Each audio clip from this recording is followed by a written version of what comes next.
everyone. Welcome back to another episode of the Female Empowered Podcast. I'm your host, Christa Gurka, and today I want to talk about something that I really see all the time in this space, boutique fitness, Pilates, PT, yoga, the wellness space. Your studio, your business, your clinic is growing. You're making more money than you ever have before in terms of revenue. Maybe you're at 500,000, maybe you're at 750,000, maybe you're flirting with crossing the seven-figure mark. And from the outside in, things look pretty incredible. But behind the scenes, you are exhausted. You're answering texts at night. You're still filling the schedules manually. You're putting out fires every single day. You're worried about cash flow. Where's all the money in the bank? And secretly, you're wondering, if this business is making more money, why doesn't it feel easier? I thought it would get easier as I got more successful. And here's the thing I want to tell you. More revenue does not create a better business.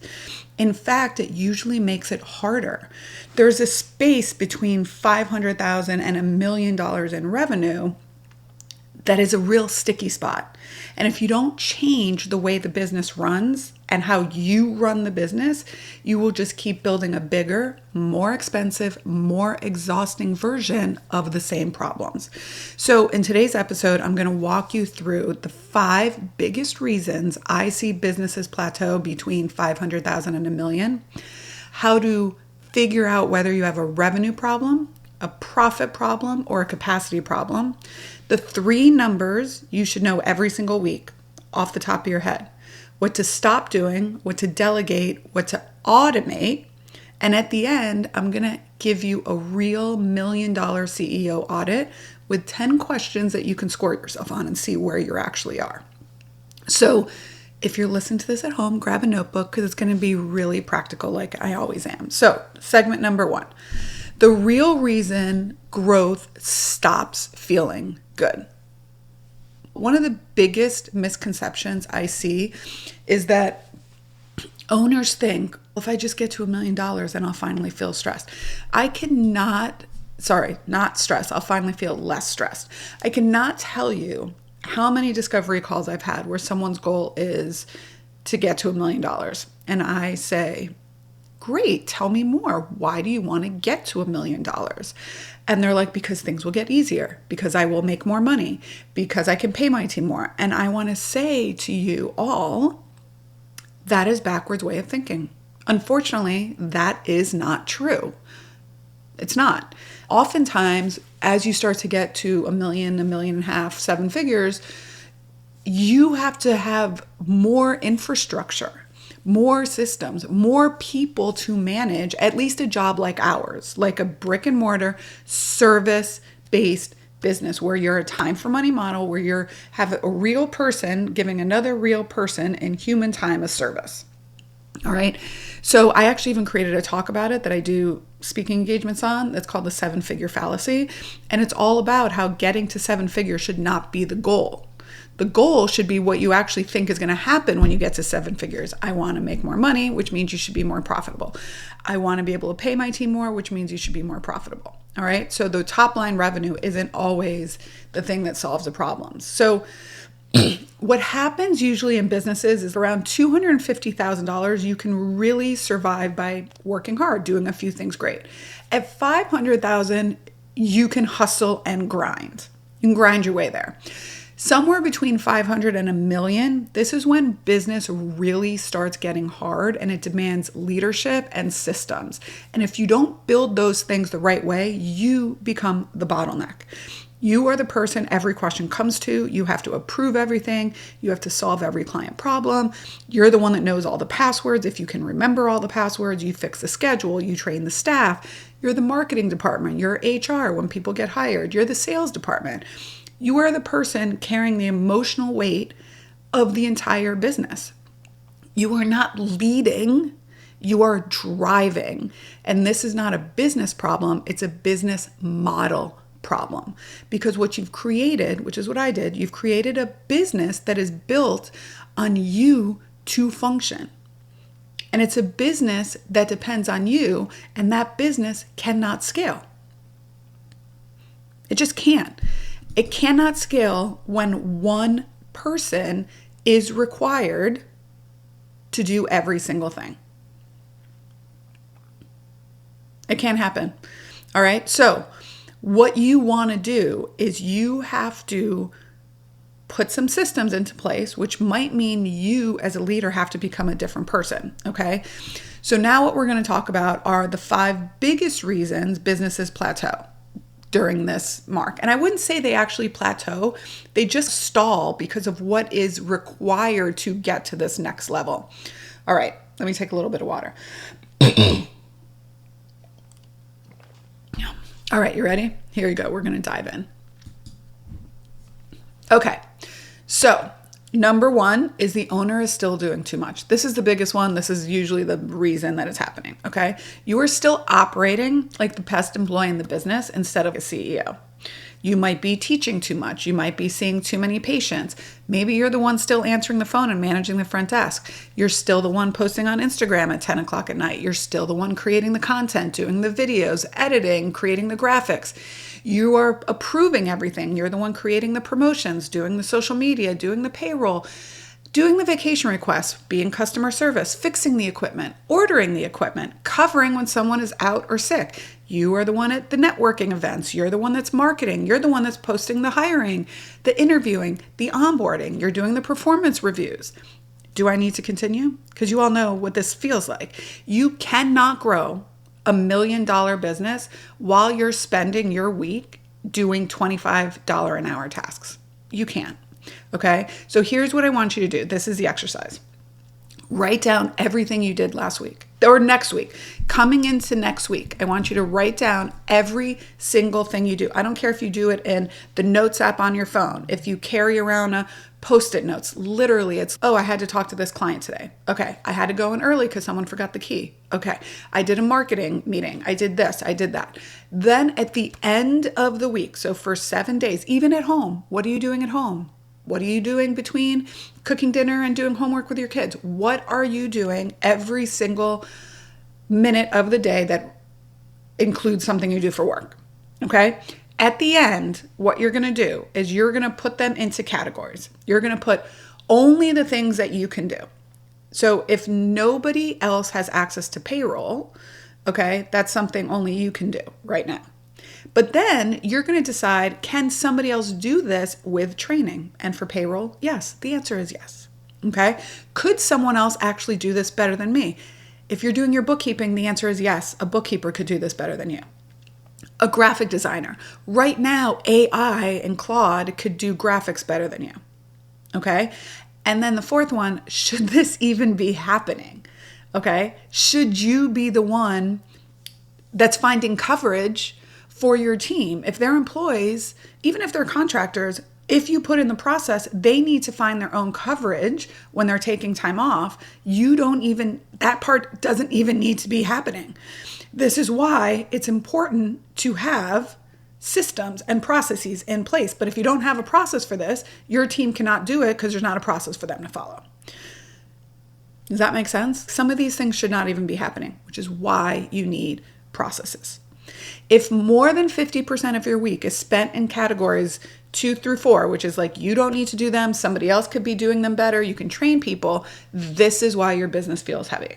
So now your action step is you're going to pick 3 things to stop doing. You're going to stop answering client texts after 5 o'clock or even at all, for that matter. If you have an admin person, they can do it.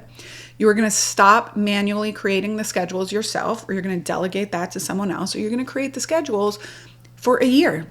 And this is what the schedule is. Okay. You are going to stop personally following up with every client inquiry. You should have a system, an automation that does that.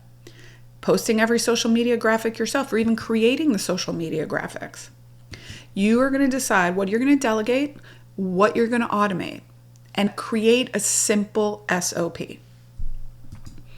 One of the reasons you're doing all the things is the next reasons businesses stall between $500,000 and $1 million in revenue. You have no middle management. You have no team leads. You have no buffer between you and the team. Okay. Most businesses at this point outgrow the everyone reports to me model. If you have more than 4 people reporting to you, you need layers. You need a buffer between yourself and the team. You need someone who owns the schedule. You need someone who is responsible for hiring or onboarding. You need someone who handles the day-to-day client issues.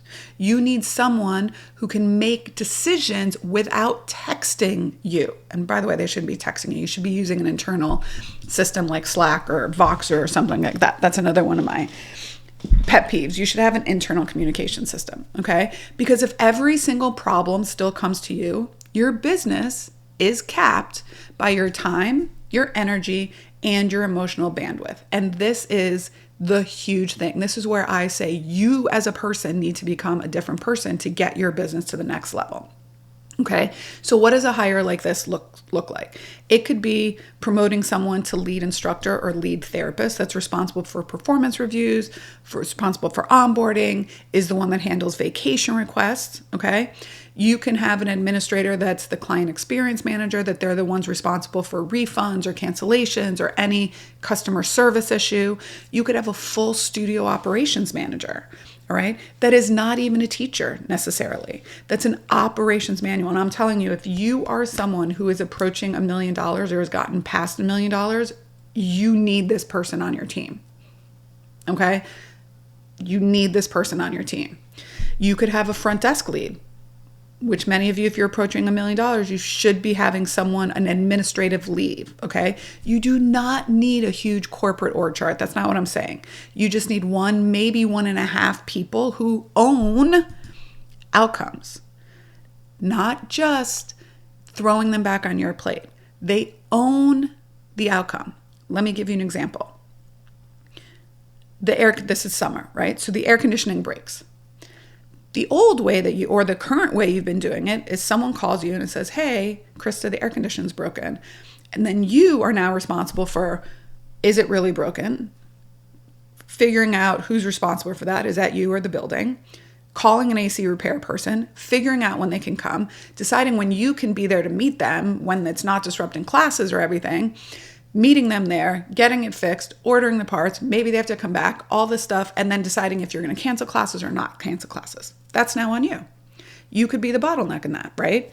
What it should look like when you have someone in that role, whether it's a studio manager or a director of operations or something like that, this happens.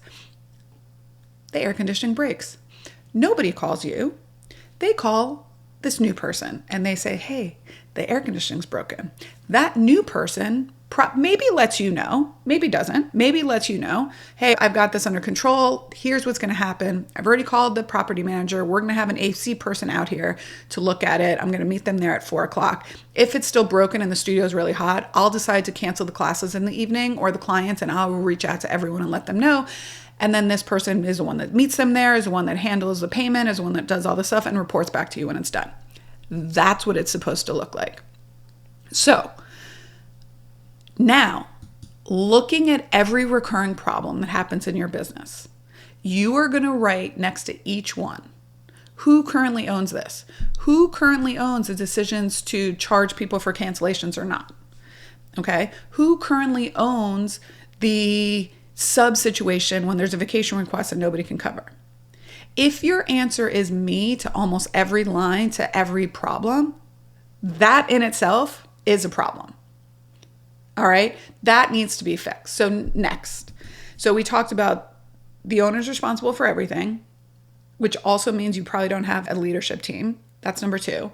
The next thing we're looking at why businesses stall during this time frame is poor schedule utilization. I've done a couple episodes on the hidden leaks in your business, and this is one of the biggest ones.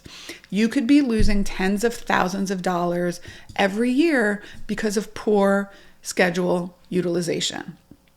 Okay, so most owners assume they have a marketing problem when they actually could have a utilization problem. So the marketing is working. People are getting in the door. You have a decent sales system. You have a decent product delivery, but you don't necessarily understand what your utilization's numbers. What you need to do is you need to use your existing schedule better. What are some examples of this? So you have instructors with large gaps between sessions. So can you give them private sessions between that? Can they have duets? Can they do small pods? Can you put a community class in there so you can use it for training or onboarding or things of that? Okay. You have clients canceling and you don't have an accurate, a good, efficient process for getting people off a wait list. Maybe you don't even have a wait list going. You don't have your front desk trained on how to get people rescheduled, on how to know how many visits they need on the schedule each and every week to be hitting your numbers and your goals for the whole year. So you don't use efficiently your afternoons or weekends. You have too much inconsistency in your packages. There's too much leniency. There's not a good cancellation policy. All right. What your utilization percentage tells you is how much of your available revenue producing time is actually being used, because you're still paying rent all that time. So what you want to do is you want to use this kind of formula. You have how many hours are booked divided by how much is available, right? So if you have 10 sessions available and you have 8 sessions booked, you have an 80% utilization rate. If you have 100 sessions available and you have 80 books, you have an 80% utilization rate. If your schedule is sitting lower than 70%, lower than 60%, there is far more opportunity here for you to maximize the 4 walls of your studio, of your business, or of your clinic. You want to be shooting for 75, 80, 85% utilization.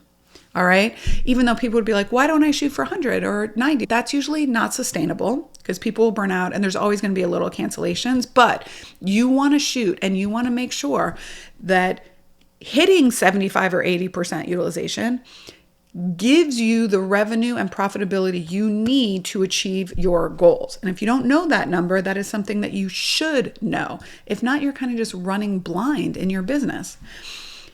A 5% swing in utilization, increase in utilization, can easily add 5 figures of revenue to your business.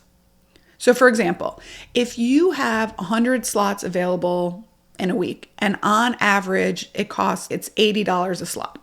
Actually, let's make it easier. Let's make it $100 a slot. It's even numbers. So you have 100 spots available.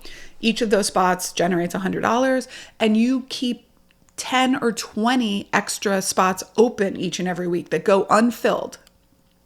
Okay. That ends up being $1,000 a week. That's $52,000 a year. $52,000 a year. All right. That could be whether it's in classes, whether it's in private sessions, whether it's in duet sessions, whatever that is, you need to have those sessions full. And sometimes it's not a marketing problem. Sometimes you're getting enough people in the door, you're just losing them on the utilization. So you should know your utilization each and every week. So what do you need to do to fix a poor utilization problem? You need to figure out which team members need to fill those gaps and why are those gaps not filled? Are they not completing plan of cares? Are they not converting people from intros or evals to long-term memberships? Are they not keeping people in their classes? And then you want to create a plan. Do you have a waitlist system? Is there a text outreach for cancellations? That should not be you. It should not be you. It should be the customer support person or the office manager or the director, or it could be automated. There's so many ways that you can automate these things. Have fewer flex packages, right? I talk about this a lot when I say, especially for physical therapy practices, they should have care plans, like monthly care plans, not package visits or one-off visits, right? Can you think outside the box and fill some lower demand, like those middle of the afternoons, with some dynamic pricing? If you have a 2 o'clock, a 3 o'clock, or a 4 o'clock class, could that pricing model be a little bit less to entice people to come in during those off-peak hours? All right. So those are just looking at your schedule and your utilization and figuring out a way to utilize that.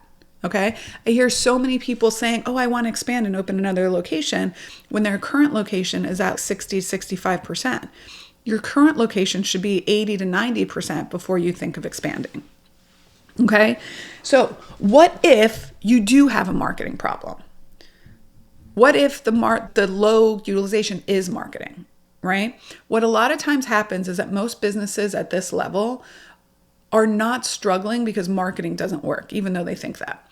They're struggling because they only market when they panic or when they feel there's a drop. So what happens? You get busy, you stop marketing. Your schedule gets light. You panic, you start marketing again. Then you get busy. And then the cycle repeats. We call this feast or famine. We call this feast when your schedule is huge and famine when it's not. What you have to have is a repeatable, replicable system that operates all the time in the background so that you're always getting generating leads. You're always having these sales process. And maybe you have a wait list. It's okay. You have a wait list. Maybe you open more classes.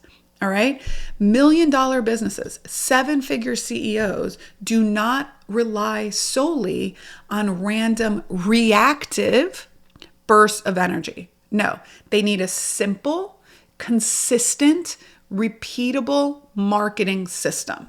All right. So what does this look like for businesses like ours? Weekly or monthly email blast, making sure people know what's happening and what's coming on, and you're staying front of mind with all of your clients. Consistent social content. Now notice I said consistent, not a lot, just consistent. Consistency eats intensity for breakfast every single day. Be consistent. If that means posting twice a week, that means posting twice a week. That's it. Don't post 6 days a week for 2 weeks and then go MIA. Post twice a week, and you can automate this. Have a referral ask process. Are you asking for referrals? Do you have a reactivation system for old leads and former clients? Do you have a predictable source of new traffic? Google ads, meta ads, workshops, physician referrals, community partnerships. All of those, by the way, should work cohesively together as a marketing strategy. All of them. So you want organic, which is like your email list, your social content, and a little bit of paid. But in order to have the paid work, your organic has to be working, and you have to have a system that when people do opt in for your ad, they actually get a really good experience on the back end. Okay. Numbers you should know each and every week. How many new clients, new leads came in? Where did they come from? How many converted? And how many old people that have fallen off did you follow up with? In PT, that could be people that have been discharged. Are you sending out a follow-up maybe 30, 60, 90 days after they've been discharged, seeing how they're doing? Do they want to come in for a tune-up? For class-based studios, are you sending people out who haven't been in the studio for 30 days or 60 days or 90 days? Okay. If you are not tracking that, you don't really have a marketing strategy or process. You have hope. You have throwing something against a wall and seeing if it sticks. Sticks, not stinks, sticks. And this is why people feel marketing doesn't work. It's because they don't have a strategy. Okay. It's the same way people are like, oh, I don't love Pilates. It was too easy. And Pilates instructors would be like, you weren't really doing Pilates then, right? So if you said to me, oh, I don't follow that stuff, I'd be like, you don't have a marketing strategy then. Okay. Here's another one. You don't know which services are actually profitable. This is a big one. Huge, huge. I see owners all the time fill their schedules with strong revenue, but they're not making money because they don't know which services are actually profitable. And they're filling their schedules with the services that are less profitable. Not every service line deserves to stay. It doesn't. Sometimes your private sessions are profitable and your group classes are not. Usually, often, it's the other way around. Group classes are usually more profitable than private sessions. Maybe your PT room or your massage room is breaking even. Maybe your workshops lose money. Maybe your teacher training makes great money but gets no attention.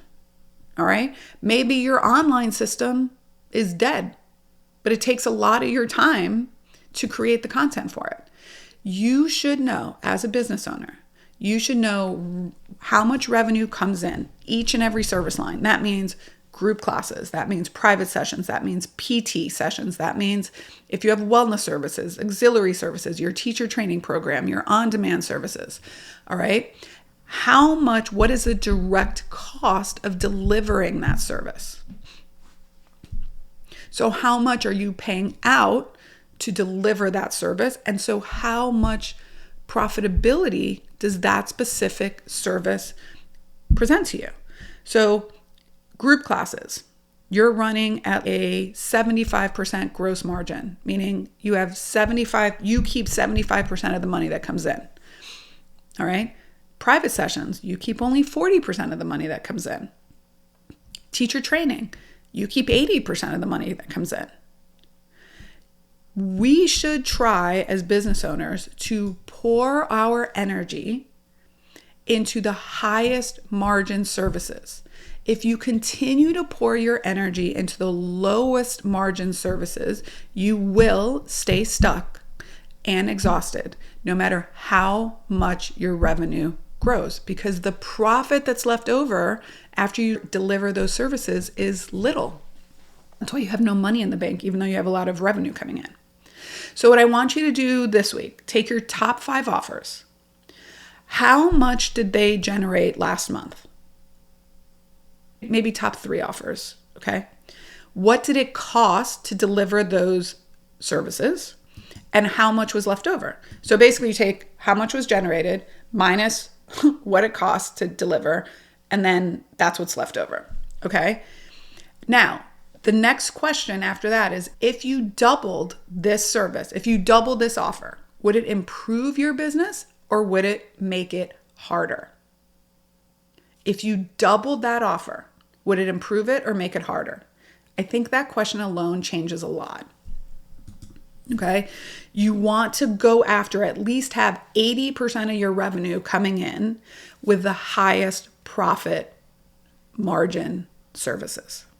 And once again, if you don't know those numbers, I don't want you to be disappointed in yourself. I want you to be like, oh, I learned something today. I learned that I should know these numbers. How can I figure out how to do it? You can contact people like me that do this for business owners like you and help you learn this process. The same way you would be like, oh, I don't understand how to heal a herniated disc in the back. I'm going to go look and learn from people that know how to do that. This is the same thing. I don't know how to look at these numbers. I have all sorts of programs that can help you do that. All right. And I love doing this. I love helping business owners learn, because you can learn each and everything that I already spoke about in this episode. Now, moving on. I want to teach you how to know if you have a revenue problem, a profit problem, or a capacity problem. So do you have a revenue problem, a profit problem, or a capacity problems? Okay. And I think this is an important thing to understand, because if you're solving the wrong problem, you're creating the wrong solution in your business. So you really have to get to the source of the problem. You will have a revenue problem if your schedule is not full. You have leads that are inconsistent. You're not getting enough inquiries. If that is the case, you will have a revenue problem. You need to look at your marketing process, sales process, your referral systems, and your retention systems. Those are all the things you have to look at. Okay? Marketing. Actually, you should probably look at your operations too, because maybe what you're delivering just sucks. All right? Sorry to say that. You have a sales problem, so you're getting leads in, but they're not staying because you don't have a sales process. You have you're not asking for referrals, and maybe you don't have a good retention process. Okay? So what's happening here is you're not getting top line revenue in. Your sales are going down. So how to now determine if you have a profit problem? You could have a profit problem if your revenue is growing, you're getting sales, your revenue's going up, you're doing $50,000, $60,000, $70,000, $80,000, $90,000, $100,000 a month, but there's not enough cash in the bank. And you're like, what is happening here? I have good utilization, I have good revenue coming in, but there's no cash in the bank. You usually will feel busy, but you're still stressed about money all the time. Your payroll is too high. If your payroll is over 45%, you could have a profit problem. Okay? Or your prices are too low. So either your payroll is too high, your prices are too low. Okay? You are offering too many of those low margin services, so you don't have capacity to build high margin services. You want to look at these things. If that's the case and you have a profit problem, you need to look at your pricing, your payroll, your profitability by service, and you need to reduce waste and inefficiency. Look to your expenses. You have a capacity problem if you're fully booked but exhausted. You have no more room for more clients. Your team depends on you for every single thing. You cannot grow without you working more. If that's the case, you need to focus on delegating, systems, your leadership ability, your hiring process, your ability to say no, your people-pleasing tendencies, your micromanaging, your inability to hold people accountable. Most businesses beyond $500,000, $750,000, $1 million in revenue, most of them often don't have a revenue problem. Most of you have a profit problem or an emotional capacity problem, and you think it's a growth problem. But what the growing pains are, you as the owner are the bottleneck. And you're growing and you're busting at the seams, but you haven't bought new clothes that fit you. Okay? That's this whole adage of what got you here won't get you there. And what you have to do at this growing stage of your business is you have to become a different person and put different systems in place to solve this problem. If you keep operating like this, you will, if you're not already, burn out. And what usually is affected is your personal life. You personally, your relationship with your friends, your relationship with your partner, your relationship with your family, your relationship with your kids. And we all work way too hard to sacrifice those things. We started our businesses usually because we wanted freedom. We wanted time flexibility. We wanted money. And then we created a system, inadvertently, most of us, that was creating all of the opposite things of that. We have no time flexibility because everyone depends on us. We don't have a lot of revenue because our profit's bad and we're paying everybody else more than we're paying ourselves.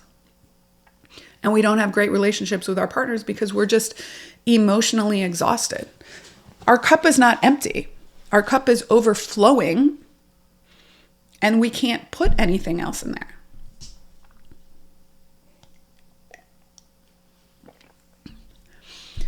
So what I want you to think about each and every week is like, these are the numbers that you should know each and every week. Somebody should be delivering these numbers to you, or you should know them. But mostly I like someone delivering these numbers to you. Okay? You need to know what profit percentage you have. So are you operating at a 10%, 15, 20, 25% profitability? The goal in our industry, the goal with a stable business is 15 to 20% profit with you as the owner on payroll. Unless, a caveat, if you're in huge growth mode, meaning you're spending a ton of money on marketing and hiring, so maybe you did just hire a director of operations and you're paying them $75,000, $80,000, $90,000 a year, your profit might be 10 or 8 or 5%. That's a different story, which is, again, goes back to, you need to know the numbers, but you need to understand the story behind the numbers. Okay? I know that makes sense to you guys. So the next thing you want to know is, what is your schedule utilization? how much of your schedule is utilized. Is it above 70%, 80%? Great. Is it below 75, 70, 65, 60%? Why? Why is it below that? What is happening? You need to know the real source of the problem, which is how we all operate in our business, meaning in movement, in physical therapy, we look to the real source of the problem, the root cause, and fix that, okay? You need to know what's the root cause of this low utilization before you can fix it. And number 3, you need to know your payroll percentage. How much of your income, your revenue is going to payroll? Ideally, it's lower than 40%. Ideally, it's between 30 and 40%. Maybe it's 42, but if you're going over 45%, either your pricing is too low, you have poor utilization, you have too many people doing the wrong thing, or I don't want to say you're paying people too much. What I'm usually saying is your pricing is too low for what you're paying people. Okay? So but if you are paying someone 60, 70% of what you're bringing in, you're paying them too much, right? So you can pay them the same, but you need to raise your prices. So that's more like 30% goes to them and 70% goes to you.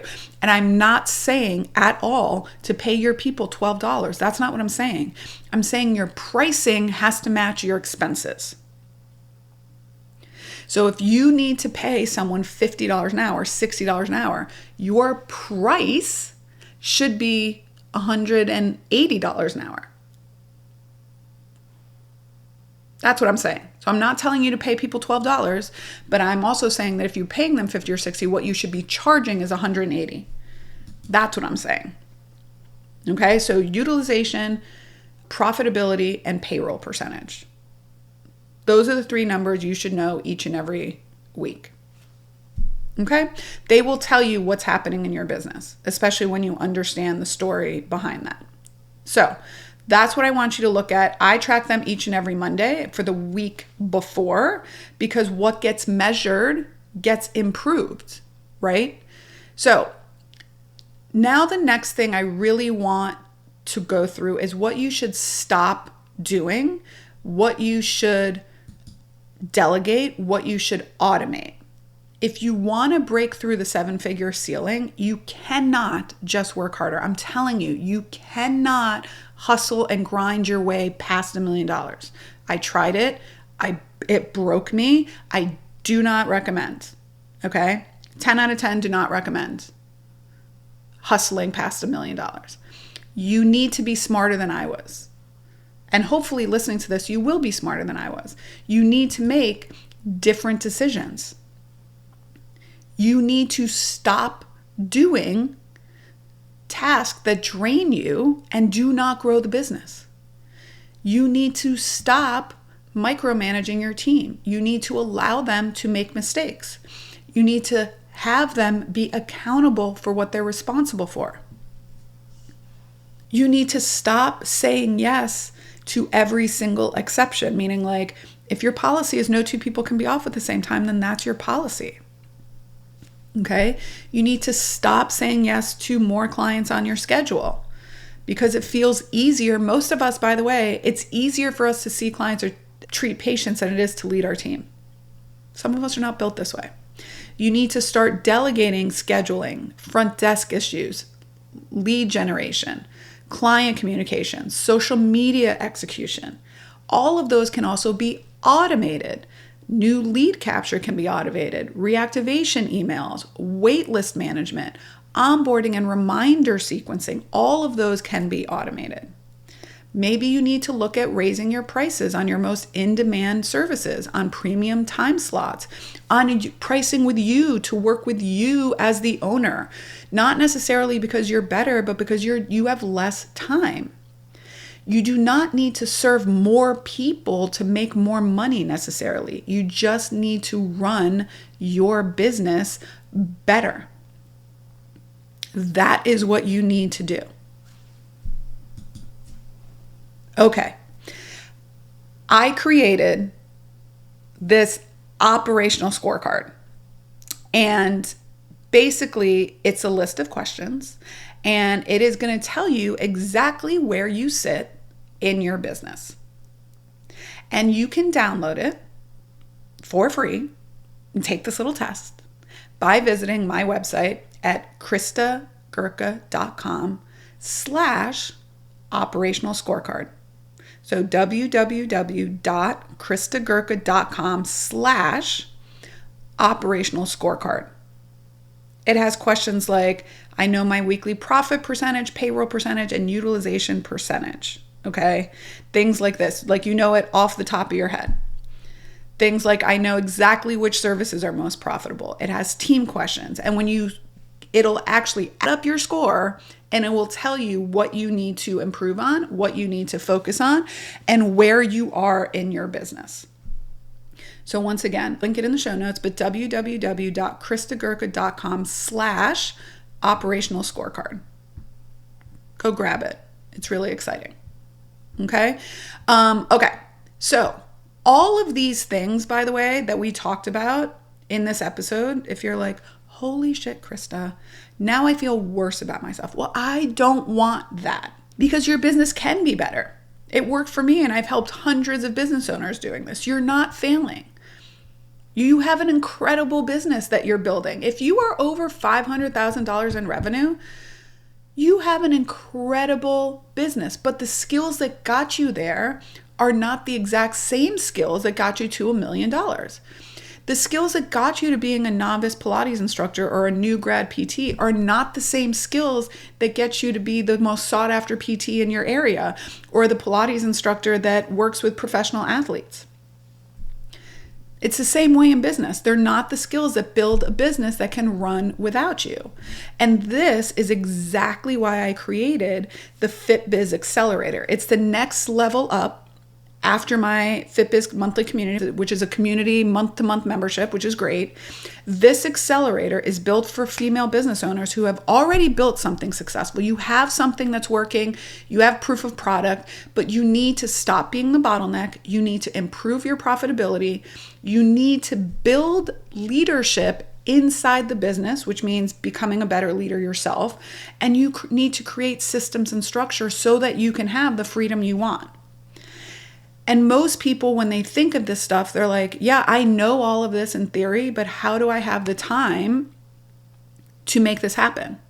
How do I have the time to get all of these things in place? I can barely keep my head above water now. That's why I created this program, because the resources alone in the resource library in the accelerator are worth over $10,000. They are resources like a fully, literally 90 SOPs that are white labeled that you can pull and put into your business tomorrow. Literally everything from client communication, sales and marketing, hiring, onboarding, 30, 60, 90-day onboarding processes, the checks and balances you need in your business that take you forever to create on your own. So now we give you these 90 SOPs, and we also teach you how to implement them in your business, how to have the conversations with your team members, how to hold your team members accountable for the work they're supposed to do, how to train and onboard those lead instructors or those lead PTs or your new managers that you are hiring. We teach you not only how to take those SOPs and processes, but we teach you how to implement them. And then we're there with you to problem solve and troubleshoot in real time. So you're like, oh, I did that, but it didn't go as I planned. We're there to troubleshoot. The same way you would be with a physical therapy patient. You're like, you're doing so good, we're going to start running next week. And then they start running and they come back, they're like, yeah, my knee's really messed up after that. And you're like, great, now we know what the problem is there. Let's tweak it so the next time you run, we're going to make it better. So you look at your hip and you look at their ankle and you're like, oh, we need to do a little more of this. That's what this program is. It's you going out and implementing with our support and then coming back and say that didn't go as good. And every business is unique in that way. Okay? The goal here is to build a business that gives you more freedom, more options, more value in the future. So you can decide, do I want to keep it? Do I want to scale it? Or do I want to sell it? Okay? If you want more information about the accelerator, the applications are opening soon. You can send me a DM over on Instagram. I'm at Christa Gurka. You can just click right now, go over on Instagram at Christa Gurka, and you can DM me the word accelerator. Or we are going to link the application in the show notes. This program is being capped at 20 women. Okay, it's the second enrollment of 2026, and we will not be enrolling again. If you're interested, there's no obligation to apply, so just apply, all right? See if we're the right fit. We'll jump on a discovery call. Remember, you do not have to do this work alone, and you absolutely do not need to work harder to make your business run better. You need to build a business that no longer requires you to carry all of it alone. And that's what this is. You will come out of this program a better, smarter, more confident business owner. I promise you that. I can guarantee you that. So thanks for listening, ladies. As always, I'll see you next time. And bye for now.